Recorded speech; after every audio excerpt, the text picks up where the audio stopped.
This animation explains requirements in the ADA and ABA standards for sales and service counters, checkout aisles, and food service lines. The standards apply to all types of counters where purchases and other transactions are made and services are provided.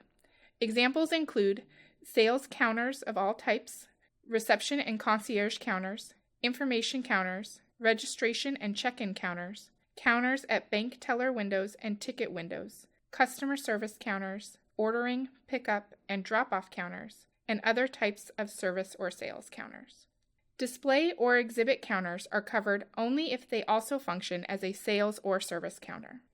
Access is required to at least one of each type of counter provided. If one continuous counter serves multiple functions at different sections, access is required to each type of function.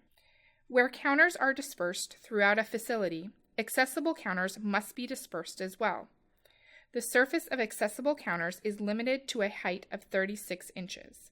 The accessible surface must be integral to the counter and extend the full depth of the countertop for customer use. Folding or pull-out shelves cannot substitute for accessible counter surfaces in new construction or alterations. Because of the relatively brief nature of most sales or service transactions, the standards permit access for either a forward approach or a parallel approach. Forward approach access provides knee and toe space below the counter so that people using wheelchairs can roll beneath. Clear floor space, at least 48 inches deep, must extend from 17 to 25 inches below the counter. Both the accessible counter and the clear floor space are required to be at least 30 inches wide. Other sections of the counter can be higher than 36 inches. Knee space 27 inches high minimum must extend at least 8 inches from the leading edge of the counter. Beyond this depth, the clearance can reduce to 9 inches over a 3-inch span. Toe space at least 9 inches high extends 6 inches. No protrusions or obstructions are permitted within the knee and toe space or the rest of the clear floor space. If the clear floor space is confined on 3 sides and located in a recess more than 2 feet deep, then it must be at least 36 inches wide instead of 30 inches to allow more room for maneuvering. For a parallel approach, the accessible portion of counter surface must be at least 36 inches long. If a counter is not this long, it does not have to be lengthened to 36 inches, but must be accessible for its full length. The 30-inch by 48-inch clear floor space must be parallel to the counter and abut the counter's leading edge. Shelves, displays, and other elements cannot obstruct the clear floor space or offset it from the leading edge of the counter. If the clear floor space is confined on 3 sides and recessed more than 15 inches, the length must be at least 60 inches instead of 48 inches to ease maneuvering into it. The open side must remain unobstructed. It is important that accessible portions of counters be kept clear of merchandise, displays, and other objects. Accessible surfaces can be integrated with higher sections for standees in the same counter. This check-in counter provides an accessible surface with forward approach access between 2 higher sections of counter. The accessible section of counter must be as deep or deeper than the higher sections. This accessible counter is long enough and has sufficient clear floor space to also accommodate parallel approaches, which is helpful for people who use scooters and other devices with front tillers. These requirements also apply to counters at teller windows, ticket windows, and service windows.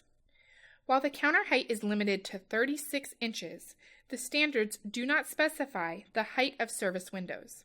A maximum height of 43 inches measured to the bottom of the window, as required for vision lights at doors, is advisable to provide adequate sightlines.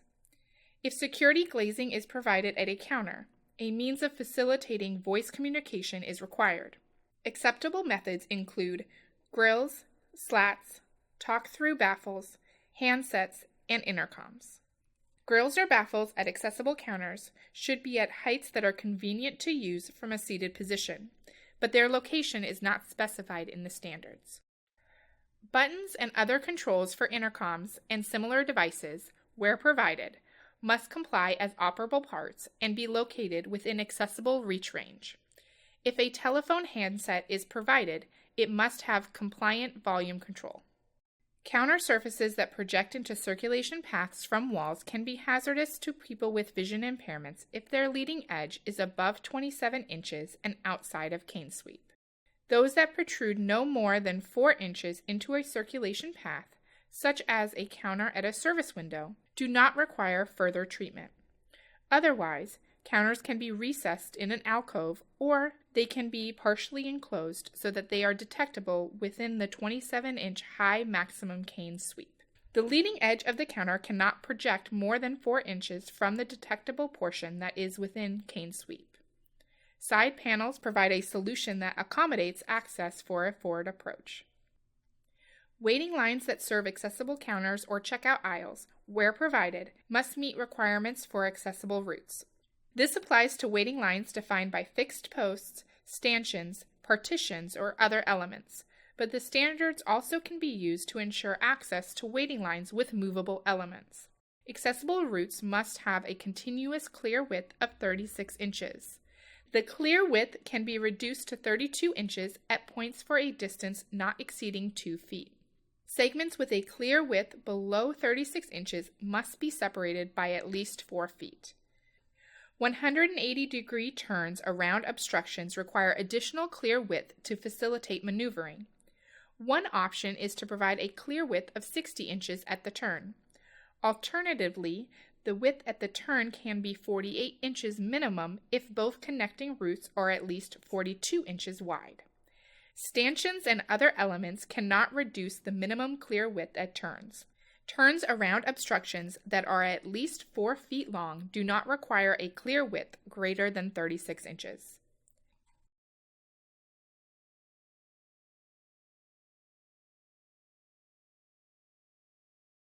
The standards also cover access to checkout aisles.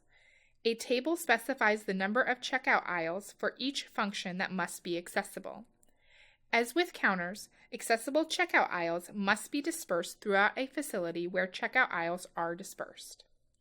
The International Symbol of Accessibility, or ISA, is required to label accessible checkout aisles unless all checkout aisles are accessible. If signs are provided to identify checkout aisles by number, letter, or function, the ISA must be provided in the same location. Checkout aisles must meet all applicable requirements for accessible routes. It is important that shelves, displays, and other elements not reduce the minimum clear width. The counter surface height cannot exceed 38 inches, and edge protection on the aisle side is limited to a height of 2 inches. If check writing surfaces are provided, they must be located within a height of 28 to 34 inches above the floor. Those that easily pull out or pivot can facilitate access. Operable parts of point-of-sale terminals, card readers, and similar devices must comply and be located within accessible reach ranges. Devices that are easy to adjust and tilt will facilitate use and can improve the visibility of displays and buttons. A height for visibility is not specified for these devices, but the standard eye level range of a person using a wheelchair is approximately 43 to 51 inches. In addition to counters and checkout aisles, the standards also cover food service lines.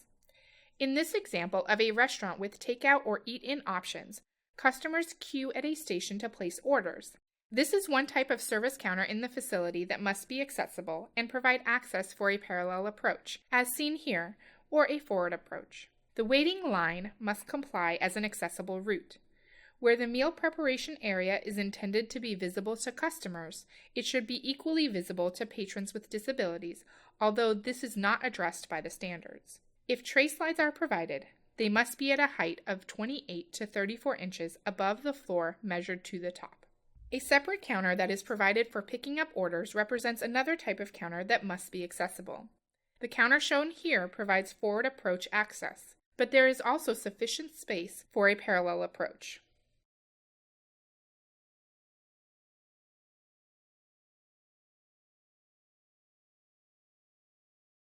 If self-service shelves are provided, at least 50%, but no fewer than one of each type must be within accessible reach range. For unobstructed reaches, the range is 15 inches minimum to 48 inches maximum in height.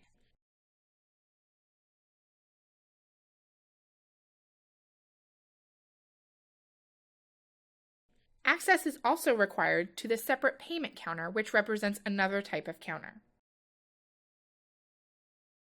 Operable parts of soda fountains and other food and beverage dispensers that are fixed must be usable with one hand and not require tight grasping, pinching, twisting of the wrist, or more than 5 pounds of force to operate. They also must be located within accessible reach range. For a side reach, the 48-inch maximum height is permitted to a reach depth up to 10 inches measured from the clear floor space. If the reach depth exceeds 10 inches, the high side reach is reduced to 46 inches maximum. The side reach depth cannot exceed 24 inches. For forward reaches, the 48-inch maximum applies to reach depths up to 20 inches measured to the leading edge of a counter or other obstruction. If the reach depth is greater than 20 inches up to the maximum 25-inch depth permitted, the maximum reach is limited to 44 inches. Knee and toe space beneath obstructions must extend to or beyond the reach depth. Fixed devices that dispense condiments, tableware, and dinnerware also must comply and be located within accessible reach range. Further guidance on sales and service counters, checkout aisles, and food service lines and other requirements in the ADA and ABA standards is available from the U.S. Access Board. This animation was developed by the U.S. Access Board in cooperation with the federal agencies that issue the ADA and ABA standards.